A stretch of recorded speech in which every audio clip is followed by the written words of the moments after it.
Shandong Kangwo Holding Co Limited was established in 2019 with a registered capital of 390 million yuan, specializing in the research and development, manufacturing, sales and service of diesel engine gensets, natural gas engine gensets, methanol engine gensets, and pump gensets, which have been exported to many countries.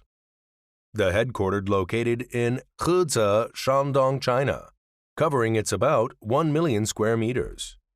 The main products cover 9 series with more than 300 categories in which used in power generation equipment, industrial water pumps, agricultural machinery, marine and ship, engineering machinery, vehicle and special machinery.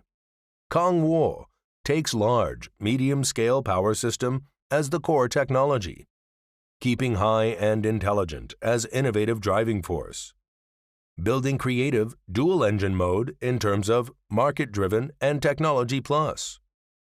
Indeed, our products have been awarded many national patents so far. The value of technology up to the leading standard for both domestic and aboard.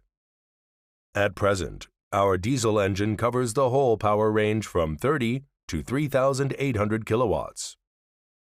And all products could satisfy with the international emission standard, such as Euro 4 and Euro 5, especially in aspect of superpower, high torque, low energy consumption, low emission and high efficiency. Obviously, the whole product quality are comparable with the Europe and America, even replacing import.